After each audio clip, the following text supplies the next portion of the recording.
What's up, people? This is We Are Animals MMA, and this will be my instant reaction to UFC Fight Night St. Petersburg. There's some decent fights tonight. First, is getting to the Antonio Shevchenko versus Roxanne Modafferi fight. Let's say Antonio Shevchenko, she was doing very well in the stand-up. She was landing those left hands, like 2-1s. She was from a southpaw stance, like a 2-1, hitting Roxanne. Catching Roxanne coming in with check right hooks as she would pressure forward. Roxanne was just pressuring forward, throwing overhand rights, doing anything like get inside and to try to make it an ugly fight. A lot of clinching, groundwork. Modafferi got about 5 or so takedowns in that fight, controlling the ground, but didn't land too many like hard shots, and she ended up winning by Roxanne Modafferi by a split decision. I probably thought it should have probably went to Shevchenko by a split decision. She landed the harder shots. Definitely landed some strong, nice left body kicks and left hands on her and damaging her face. But it's decent. He got Marcelo on the fence. Got him falling back against the fence, and he landed it. I believe put him down with like a big uppercut. Yeah, he landed an uppercut on him along the fence there, and put Gome on his butt, and then the ref jumped in shortly thereafter and stopped that fight. All right, and then the next fight, the heavyweight fight, was Sergey Pavlovich versus Marcelo Gome. And that fight was a short fight, and then in the first round, Sergey last fought Alistair Overeem, who fought in the main event, and he lost by knockout to Alistair. In this fight, he wins by first round knockout. He had some good, nice punches on his opponent.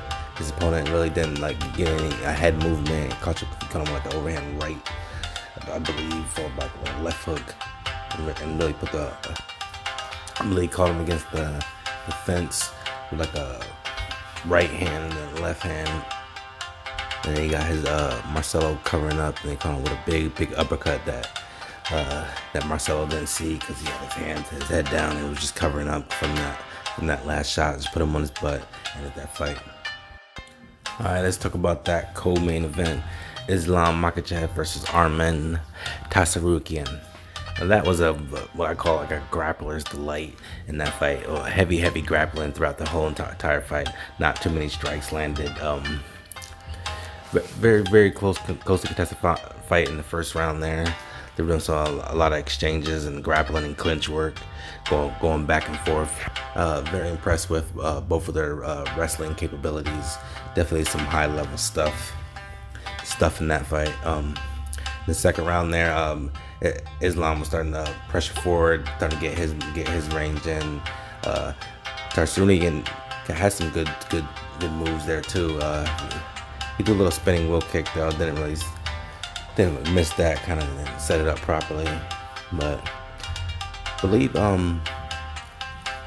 Islam landed a nice little left head kick there, and for the third round or so. So that was definitely nice there. Some really good clinch work. Islam using some wrist control, especially in those over/under positions, standing up, and use that to like use like an outside trip to get the newcomer down on the ground. He controlled most of the positions, top position throughout the fight. Definitely a great fight for Islam, and I look forward to seeing him. If you want to know about some like grappling and wrestling moves you can learn from both of these fighters. I would definitely go back and watch this fight again. But Islam ended up pulling out the W to win that fight by decision. All right, to the main event: Alistair Overeem versus Alexei Oleinik. Alexei Oleinik definitely came out very aggressive in that fight. He actually caught Overeem with an overhand right. He was getting inside the clinch with Overeem, throwing these little pop shots to the stomach, to the head, doing whatever it takes to outstrike Overeem.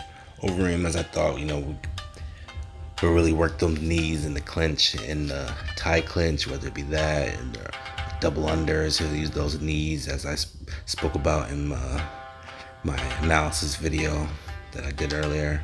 But he ended up catching him with those knees. It would get him to tie plum, either an underhook, like on the left side, and like a clinch around the back of the neck with his other hand, and use that to throw right knees. We'll push that head down to throw like a right knee to catch Olenek in the head and drop them and end up finishing them with ground strikes. Well, I guess Overeem is back. That's two TKO victories in a row there. So that's the end of this instant reaction video. We Are Animals MMA. Check out some of my other work coming out here soon. Like the video, subscribe, leave your comments, and I look to have some more stuff out in the near future. All right, peace.